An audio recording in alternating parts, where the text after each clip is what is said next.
I'm just going to ask you one quick question, and then we're going to sign off. And it has to do with Macron. Yeah. And his statements. Yeah. Alexander, what do you make of Macron's statements about NATO troops or EU troops possibly entering into the conflict in Ukraine? Your thoughts? Well, I think it is, first of all, a symptom of panic. I mean, they can see the way in which the situation in Ukraine is now accelerating out of their control. So it's panic. But people who are in panic, and, you know, he called this urgent meeting to the Elysee Palace, brought people from, you know, all 20 countries to come along and attend. People who are panicking do incredibly reckless and dangerous things. And I have to say, I'm not at all surprised that it is Macron who's advocating this. And it may happen. I mean, you know, there's a lot of talk about this now. You remember we were talking a few days ago about this talk about setting up this iron triangle of fortified cities on the Dnieper River to try to hold the Russians back. We've had all this rhetoric now for several weeks about, you know, the fact that the Russians are coming and we've got to stop them on the Dnieper or somewhere else. So I could just quite easily see the political leaders in France, Germany, the EU, of course, enthusiastically embracing this, wanting to send troops into Ukraine. Now, various governments, Sweden, for example, I believe Germany as well, have said that they're not going to do this. But and Macron, the Polish foreign minister, and Polish foreign minister Radek Sikorski, and, you know, Poland's already, they've already got, you know, massive protests on the borders with Ukraine, farmers protesting. It isn't just apparently farmers. People of Poland, right across Poland, are becoming angry, and, you know, they're flying Soviet flags and fitting up pictures of Putin. Which, you know anything about Poland, you would know how extraordinary that is. So, I mean, I can understand why the Poles are not, you know, rushing to welcome this.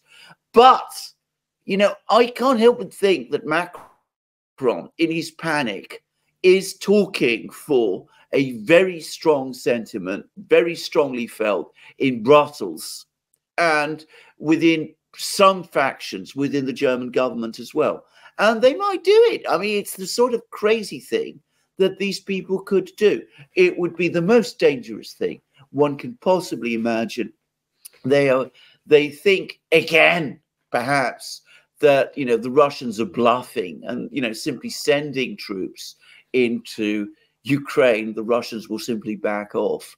The Russians have been launching missile strikes, searching for French mercenaries who they already say are NATO soldiers, and have been killing them. So, I mean, you know, the Russians are not bluffing. And I can easily see how the situation could completely escalate out of control and could become unbelievably dangerous.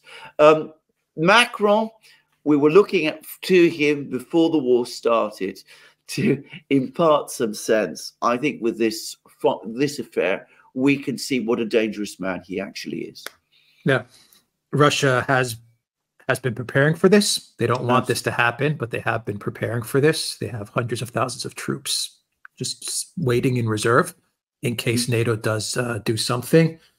And definitely the EU is panicking. I think this goes back to the video that I'll have up today, where we discuss Tom Lungo's article. It goes back to the preservation of Europe and trying to keep Europe afloat. And it goes back to the war bonds and the Euro bonds. And I think that's why you see the Europeans really panicking at the collapse of Project Ukraine.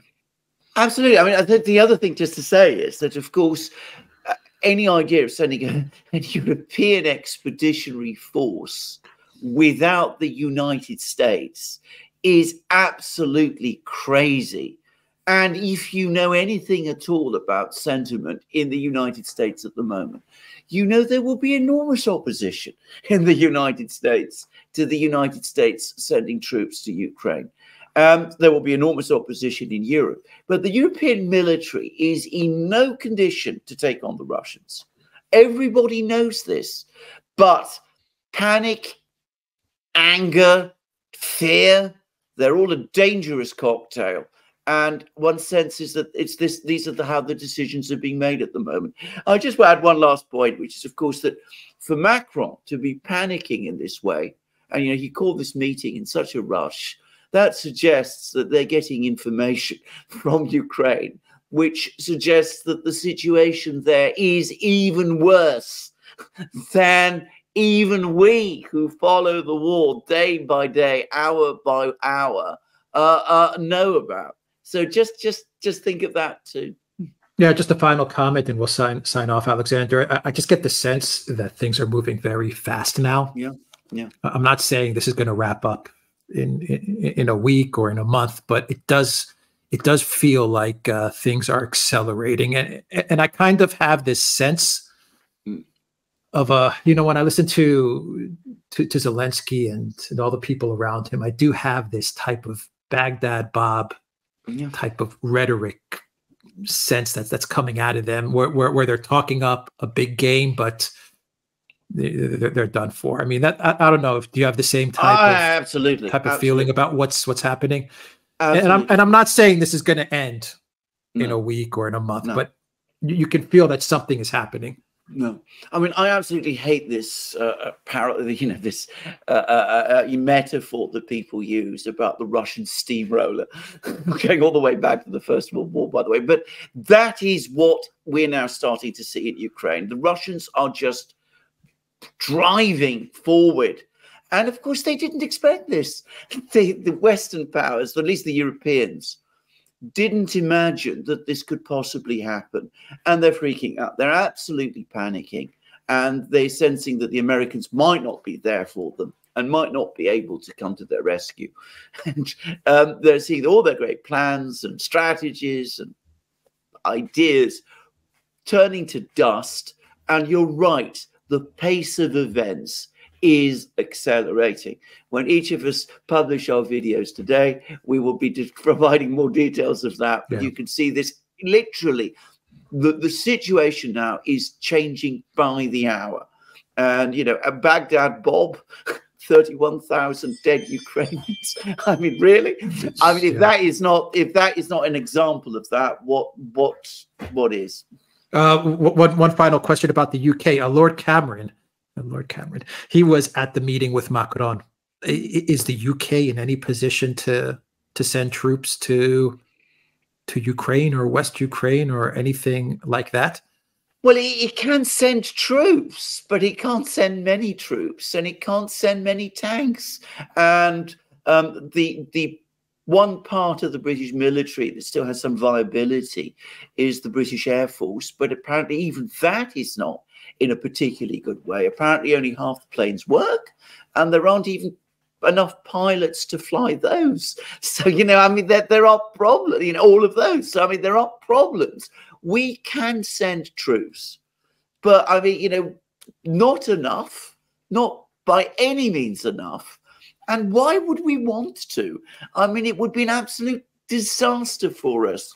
And I have to say, I think that, again, if the British public, which has been quiescent about this issue, because the entire media is united in support of it, but if the British public was suddenly confronted with a decision to send troops to Ukraine, I think you start to see, the unease that now exists and which has been spreading for a long time. You don't see Ukrainian flags in front of houses as you used to, a year ago. I mean, they've all disappeared.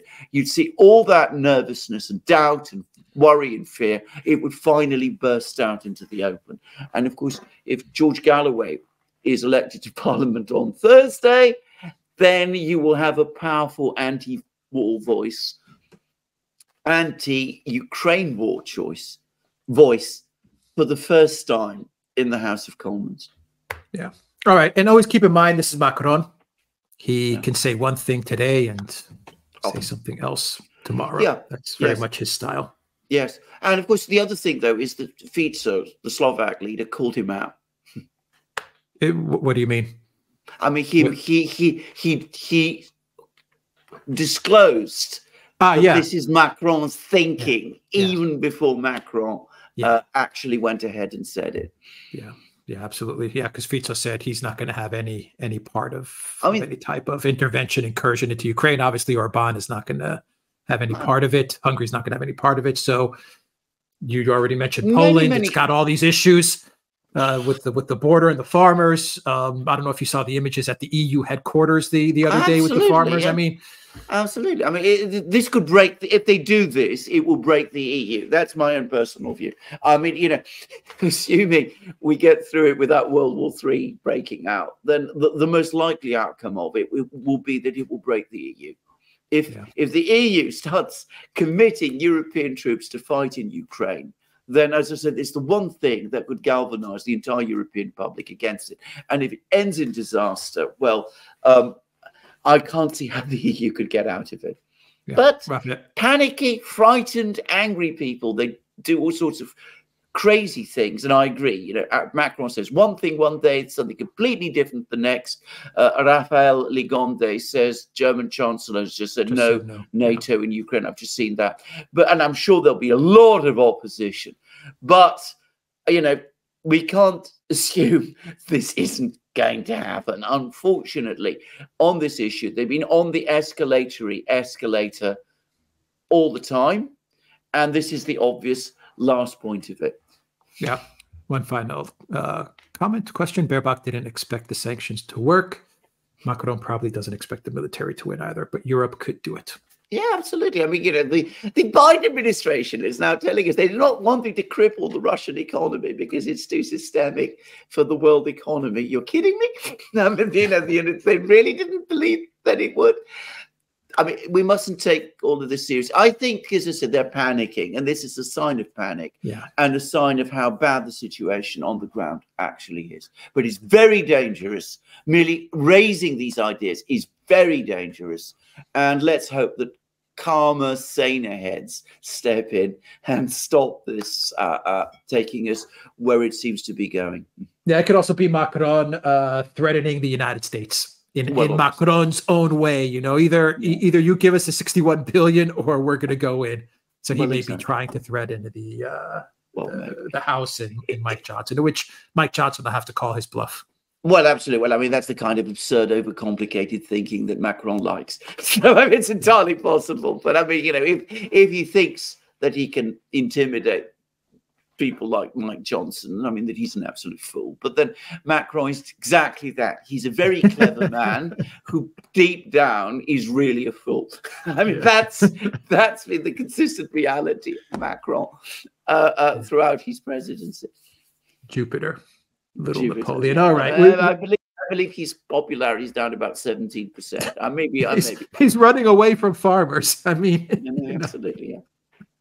Yeah. All right. Any final thoughts, Alexander, and we'll sign off for today. No, I mean, you know, just to go back to what Jeff Rich was saying, I mean, the parallels between Germany and Australia are striking. And again, you see the nervousness of some people in these countries that they want to show their loyalty to America. And not really to America, let's put that aside, to the entire collective West project, because they don't have that rootedness in their own countries to understand to see things in terms of their own country's interests. And that's why we're getting all these crazy decisions that are being made. The one place, I want to say this again, where you actually get intelligent debate about Ukraine is the United States. You actually get articles there of a kind that you will never see published in any European country, actually strongly disagreeing and challenging the policy. All right. Thank you, Tim, for that. All right. We are going to sign off. Take care, everybody.